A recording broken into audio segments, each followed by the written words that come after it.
पश्चिम Asia इस समय एक ऐसे ज्वालामुखी के मुहाने पर खड़ा है जो कभी भी फट सकता है। 37 दिनों से जारी ये संघर्ष अब केवल सीमित सैन्य कार्यवाही नहीं रहा, बल्कि एक बहुस्तरीय युद्ध में भी बदल चुका है, जिसमें सैन्य ताकत, कूटनीति, ऊर्जा राजनीति और वैश्विक शक्ति संतुलन सब एक साथ उलझ गए हैं।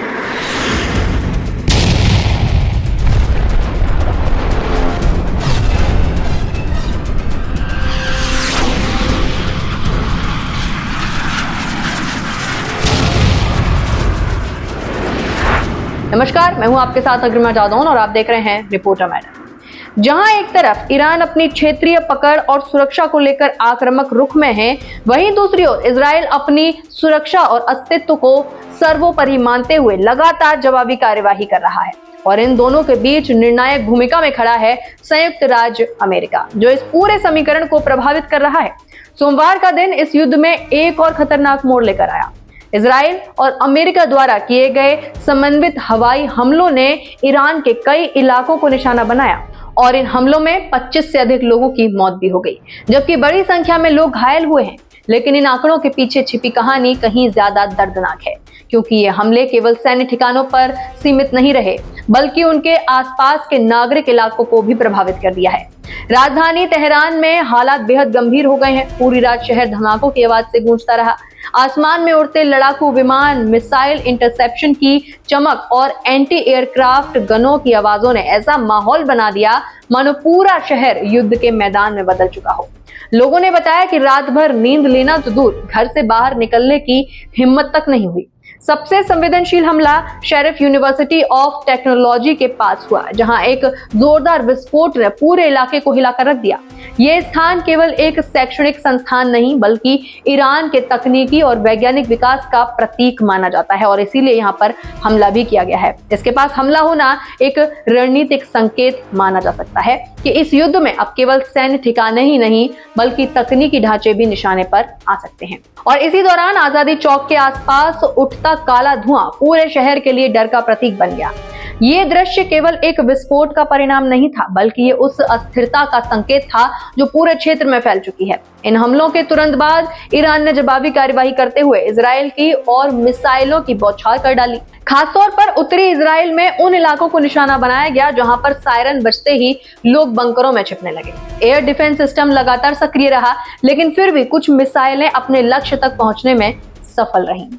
हाइफा में एक रिहायशी इमारत पर हुए हमले ने इस युद्ध की भयावहता को और ज्यादा स्पष्ट कर दिया है।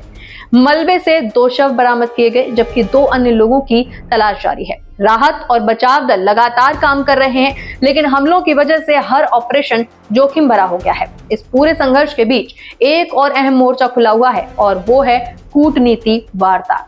अमेरिकी राष्ट्रपति डोनाल्ड ट्रंप ने ईरान को हॉर्मुज स्ट्रेट खोलने के लिए एक कड़ी समय सीमा दी है। ये हॉर्मुज स्ट्रेट दुनिया के लिए बेहद महत्वपूर्ण माना जाता है, जैसा कि हम आपको अपनी हर वीडियो में बताते आए हैं, क्योंकि यहाँ से वैश्विक तेल आपूर्ति का बड़ा हिस्सा गुजरता है। अगर ईरान इस मार्ग को सीमित या फिर बंद करता है, तो इसका सीधा असर वैश्विक अर्थव्यवस्था पर पड़ेगा ही पड़ेगा। तेल की कीमतें आसमान छू सकती हैं, जिसमें महंगाई बढ़ेगी, उद्योग प्रभावित होंगे और आम लोगों की जिंदगी अस्त व्यस्त हो सकती है और गहरा संकट जो है वो पैदा हो सकता है। भारत जैसे देशों के लिए तो जो तेल आयात पर निर्भर है, ये स्थिति और भी ज्यादा चुनौतीपूर्ण हो सकती है, जो हम अपने इलाकों में देख भी सकते हैं। इसी बीच ये खबर भी सामने आ रही है कि अमेरिका, ईरान और क्षेत्रीय मध्यस्थों के बीच 45 दिनों के संभावित सीज फायर पर बातचीत अपने अंतिम चरण में पहुंच चुकी है। लेकिन यहाँ सबसे बड़ा सवाल यह है कि क्या ये बातचीत जमीनी हकीकत को बदल पाएगी, क्योंकि एक तरफ वार्ता चल रही है, वहीं दूसरी तरफ हमले लगातार तेज होते जा रहे हैं। ये स्थिति बताती है कि दोनों पक्ष एक दूसरे पर दबाव बनाने के लिए सैन्य कार्यवाही का इस्तेमाल कर रहे हैं, ताकि बातचीत में बेहतर शर्तें हासिल की जा सके। रणनीतिक रूप से देखें तो ईरान इस पूरे घटनाक्रम के जरिए एक नया संदेश देना चाहता है कि अब वो केवल क्षेत्रीय शक्ति नहीं, बल्कि एक निर्णायक खिलाड़ी बन चुका है, जो अपने समुद्री और सैन्य क्षेत्रों में बाहरी हस्तक्षेप को बर्दाश्त नहीं करेगा। वहीं इजराइल की रणनीति साफ है, किसी भी संभावित खतरे को पहले ही खत्म कर देना। इसीलिए वो लगातार प्री एम्प्टिव स्ट्राइक जो है वो यानी पहले हमला करने की नीति पर काम कर रहा है। अमेरिका इस पूरे खेल में संतुलन बनाने की कोशिश कर रहा है, लेकिन उसकी सैन्य मौजूदगी और ट्रंप की सख्त चुनौतियां इस संतुलन को और ज्यादा कठिन बना रही हैं। इस युद्ध का एक और खतरनाक पहलू है गैर राज्य एक्टर्स की बढ़ती भूमिका। ईरान समर्थित संगठन पहले ही चेतावनी दे चुके हैं कि अगर बाहरी ताकतों ने हस्तक्षेप किया तो ऊर्जा ठिकानों को निशाना बनाया जाएगा। इसका मतलब है कि यह संघर्ष किसी भी समय और ज्यादा फैल सकता है। मानवीय दृष्टिकोण से देखें तो हालात बेहद चिंताजनक हैं। हजारों लोग प्रभावित हो चुके हैं, कई तो मर चुके हैं, जैसे कि हम बता रहे हैं 25 लोगों की मौत हो चुकी है। कई परिवार बेघर हो गए हैं और डर का माहौल हर जगह बना हुआ है। बच्चों की पढ़ाई रुक गई है, अस्पतालों पर दबाव बढ़ गया है और राहत एजेंसियां लगातार काम कर रही हैं। अगर ये संघर्ष जल्द नहीं रुका तो ये केवल एक क्षेत्रीय युद्ध नहीं रहेगा, बल्कि एक वैश्विक संकट में भी बदल सकता है।